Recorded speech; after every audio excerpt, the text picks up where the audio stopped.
Itayo na sa dito sa to, Psalm 31:5. Usa sa mga words ni Jesus sa cross. Balo mo sa seven last words. Di ko masawa kung ikapila dito.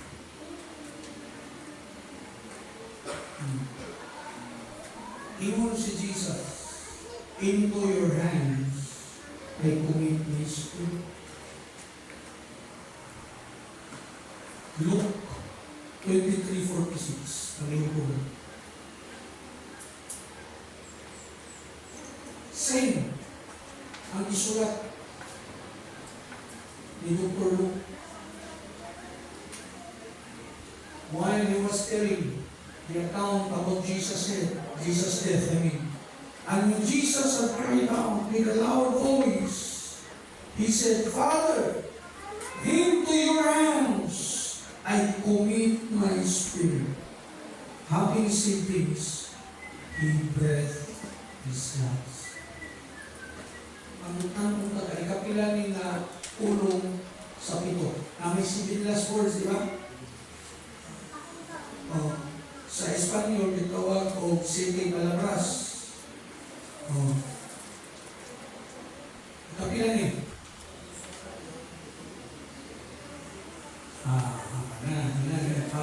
Six, 7. Ang ito, di na kung ikapila na siya. The last word of Jesus. Iyang ditugyan ng Espiritu. And as he died, sabi ang kamatlinunan lang siya, he was praying this psalm. Ini Salmo 31:5. Kamatlinunan siya. O namatay bigla siya. Now what does it mean? Jesus laid down his life. No one took it from him. Kung ikaw na ang termino, dili gipatay. Natay mo? Kung dili napakamatay. Sasagdan? Pero ka na nagpakamatay, dili suicide. Buti pa sa mo, iyang dihalag ang iyang kinabuhi. Wala'y napatay niya. Nasagtan mo ninyo mga ison? Nakuha ka na to? Mga pipipin ka kasi bati na. Hindi pa kayo sinipan. Hindi ka na yung napatay niya. Samot maninuin ka na kung inuktukig tayo. Kuwan, Jis, decision. Manawag ka na. Kung sa bisultin ni Jesus niya, ingon siya, walay bisan kinsa na magkakuha sa kong kinabuhi. Gawas kung ang ukling. I-lay down. Ano? Okay, tara. No one takes it from me. So, bisan nung saan siya tusok, bisan nung saan siya pusin, bisan nung saan siya pusin, hiluan ba ka siya? Basta bumay. Obvious pa meaning? No one takes it from me, but I lay it down myself. Pinuntukin lang siya. I have the power to lay it down, and I have the power to take it again. Nasa iyang gawin. Ano nga? Siya may source sa life. Hinanapapagod mo, hindi ko may dalugan sa mga kinukulit. Wala mong kanabuhay tungkol sa Princess Pia. Wala ka nabuhay tungkol sa nabuhay Pilipinas. Di mo na ito. Wala ka nabuhay sa Perit, Murumuro, Barelison. Nabuhay ka tungkol ka din mo siya. Amen! Ikanda na. Isa na ang mga tao. Isa na ang buhok. Kung ako rin i-spam ko yung manok, isa na ang buhok na ito na ibalo ang Diyos kong nila. Nakukupaw, pastor, na ibalo ang Diyos kung pilay nagliwan. Kung pilay na mata.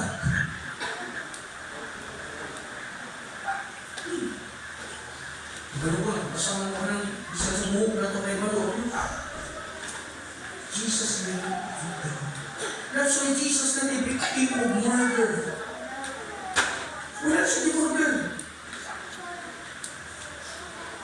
But He laid down His life in order to gain the victory.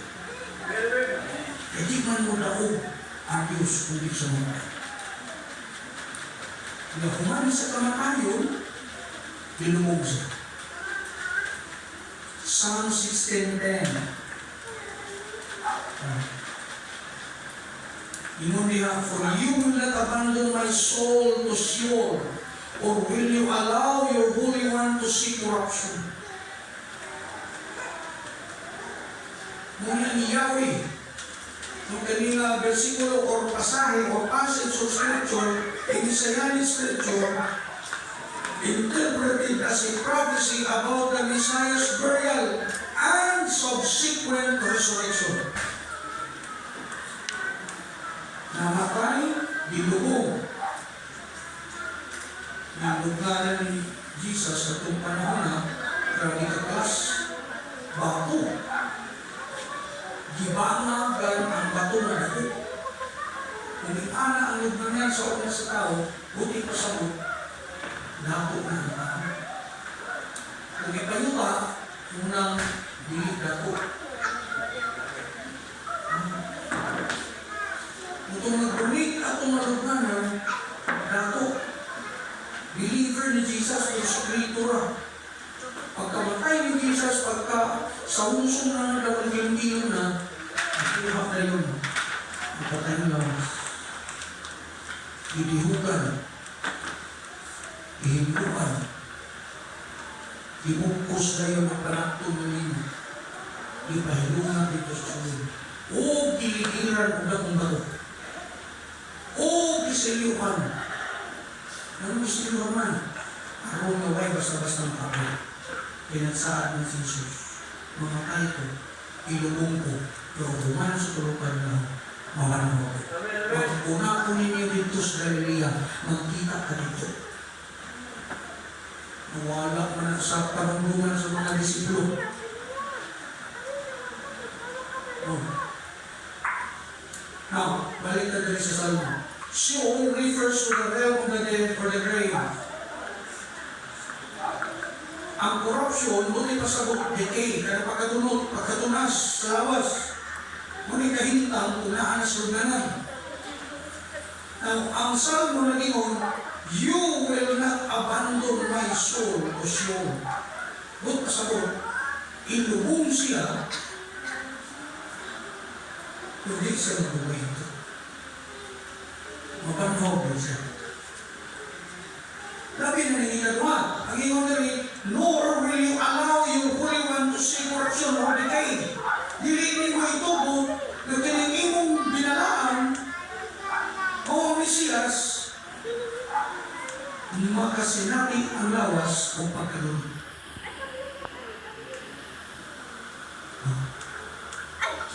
Buti pa sa mo. Namatay siya, ilubong, umalik din sa stimuloy, mabanhaw din siya. Resurrection of Jesus, Psalm 16:10.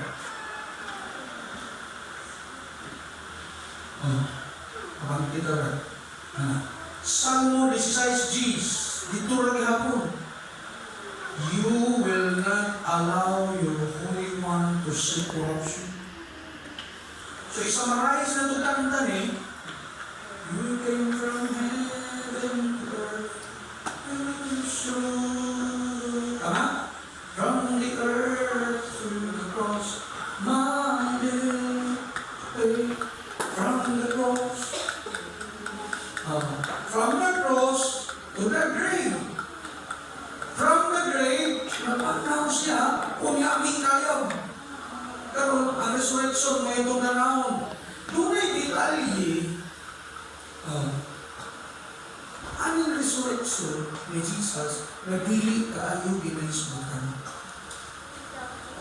And I tell you, kung kasunod ka ani na presentation sa teaching sa Messianic Scriptures karon, you will learn a lot from this. Bakit kami masinti? tunay minute detail. Kamay lang kayo detalye na huwag kayo mapansin sa kasagaran ng mga preachers. While Jesus was hanging on the cross, He actually died. Tama? Into your hands I commit my spirit. Patay. Give up niya iyang espiritu. Pag give up niya sa espiritu, nagising ang kabil sa templo. Alam mo? Ito lang ang kabil. Nagising ang kabil sa pinakabalaan David. Unya, gawas pa niya na iandang brad ng Matthew 27, 51-52. Gawas pa niya na nagising ang kabil ang mga lugnanan na nakabit. Ha? Pag hindi yun ang nabasa, basa ako na ito na. Ang mga lugnanan na nakabit o katong mga binalaan sa Diyos ng mga tao, ng mga banhaw. O pamabanaw sa Isus, ha? Nag-unan ni sila o kaban mo. Ang kisa ni si Juano niya, basahan ni sa Sibano, ako gusto ko batanong, tinanong ko batanong ng magbasa.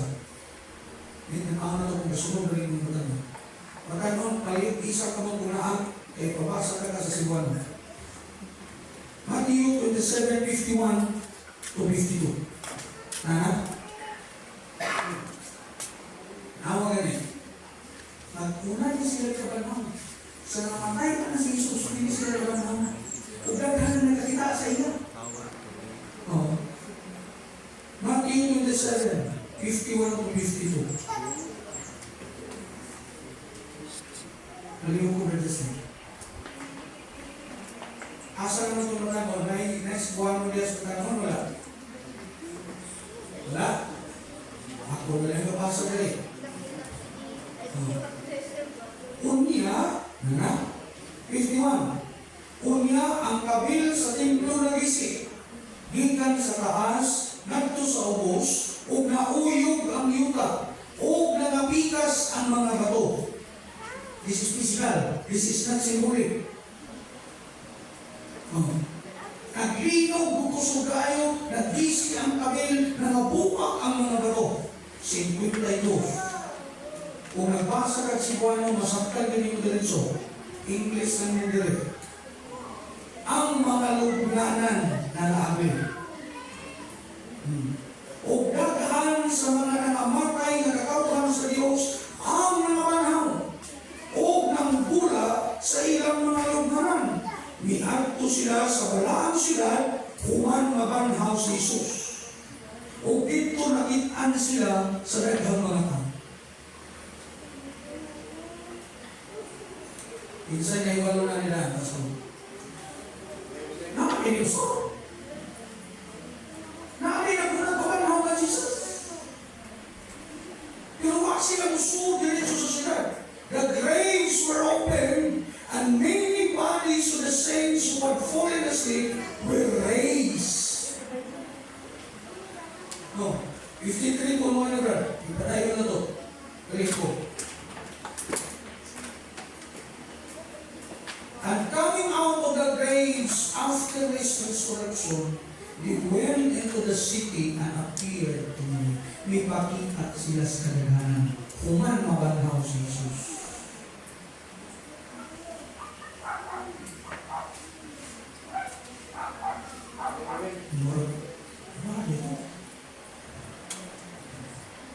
That's how powerful God is.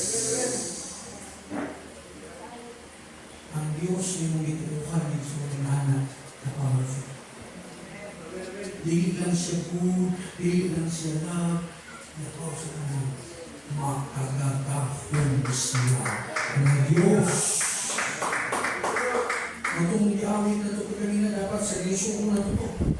Gamhanan ka na Diyos. Magkalanganin tinagawin kanina. Gamhanan ka na Diyos. Ano ka kanina? Inanatapan yung gamhanan ng Diyos. Sa likod din mo na gamhanan ng Diyos. Mga estudyante, ay nung ka mo gamhanan ng Diyos. Apilang inyong pag-espila.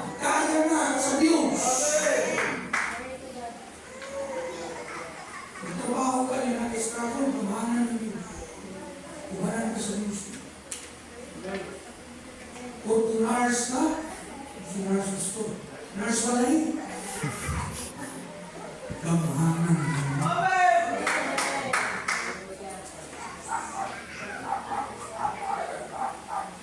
Ang ko din natin ng banhaw si Jesus. Sa'yo isotilisod. Sa'yo isotilisod. Sa'yo. Kabalo ba mo sa lagi? Kung siya gikod, ano na statement? Jesus is risen from the dead. Malo ba mo? Kung hanta mo na anak kayo, mag-isip mo na resurrection next Sunday. Ano na ito ba? Namatay siya, anak. So pagkamatay nila, scientifically, inactive naman. Kasi, luto, baka, ay, kung iba na, pagiging mo rin sa kanila. Anong cells niya, buwak na. Anong atoms niya, tunaw na. Ang material, posible na ang utot niya. Anong tissues niya, wala na daon na. Anong nerves niya, bigyan na kapuso. But when the power of God came, ikan sa atoms, cells, tissues, nerves, all the parts of the body is restored.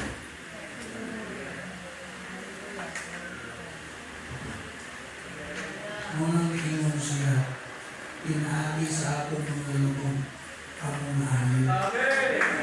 At kung siya giguba sa sala, na-restore sa pagkabanhaw ni Jesus. Yun ang nakapangbili, ayaw ka ni Jesus. Ayaw ka Ay, ng ito sosya. sa kapal ng tunayo, kung may naka-invento, anong naman na, mawala ka na kaalam sa Diyos, di ka ayaw. Whether scientifically or miraculously, you are healed by God. By His wounds we are healed. By His wounds we are restored. Ano gusto na pag-ibalik sa akong noon kasi restore mo yung mga kaugatan. Hindi man ka pwede mo ingon na naayaw na ito kung wala ibalik. Natural lang mo ingon ka kagay. Ang pakar mo ng kapag yung puso. Ayaw. Oh, wakay na nga. Pati wala na kayo, ingon. Pero Jesus is risen from the dead. Para unang nilinggo ko. Sa domingo ko na conclusion na, ascension. Psalm 47:5, pagkaya ni Jesus. Natay mo, salmo pa lang na, wala pa ka sa ubang mga libro about Messianic scriptures. Saan ka ng Diyos nagpaingon sa iyong trono, nagbukyaw ang mga tao sa kalipay, inubanan sa tingog sa mga Hudyo. Psalm 68:18, pagsakan niya sa hatas ni David, nagdala siya daghang mga bilat.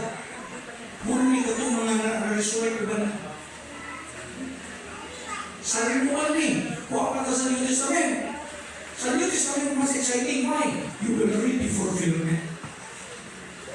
Oh. The ascension of the Messiah was foretold. Kami pagi gana. As we end, ang mga tabi. Sa ako naging Domingo de Ramos pero Palm Sunday. Ang kasagaran ka mo, nasa gitala. Dili suriso. Sa Domingo ko itong suriso. Or baka. Kung anong tama yun, kabilang panels baka.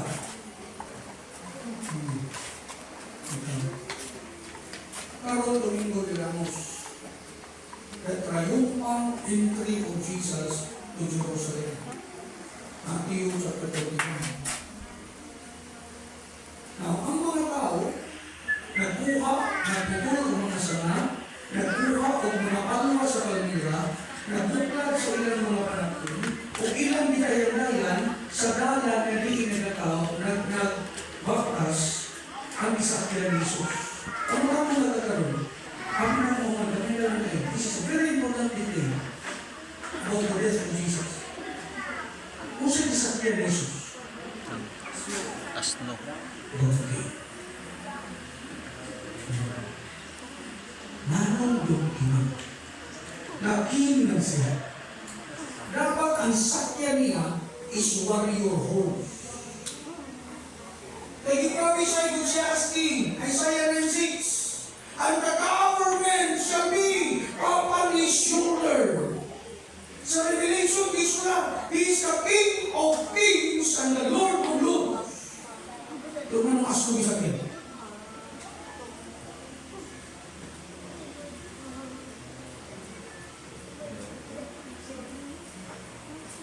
Saan ka narinig ang tao? Husana! Sana! Bidami! Eh, hindi na bang nagsinggit-singgit o husana? Ito na pagpapili, maurang kong mga tawa na ilansan siya sa krus. Wow! Balik sa asma. Ayun ko ba? Na nais something unique sa asma na wala sa ubang mananap sa tibuong kalimutan. Only the donkey ang nakakali. Gusto na ko pakita sa inyo, pero wala lang ako magpunta sa Revelation sa mga mga ako ang mga. Pero kung kinsa kung naibigay sa cellphone, ang hihinaw yung naibigay sa cellphone, makita ko yun. Unsay naa na marka sa likod sa asa. Cross. Yes. Why lang mga tao kasi dito, Usana! Ngayon, si Jesus ay umahuna. Nasilip mga tao, pero tao ilang sa mga sa cross. Lumatis doon pa. Unsay markaan nila doon.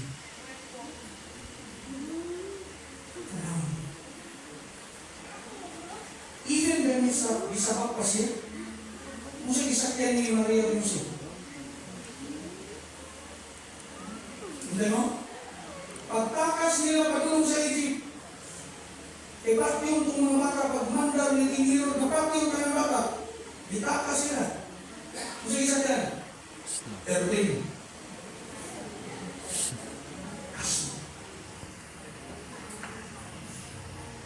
The only distinguished mark sa tanan ng mga animals na asas ng cross. Jesus was riding at home, not on a donkey. He was riding on a cross. That's the message. So, wala pa itong tanan ng pag-antos. So, wala pa itong tanan ng mga birahan na siya. So wala pa ito naman. Doon na may message na iyan nila.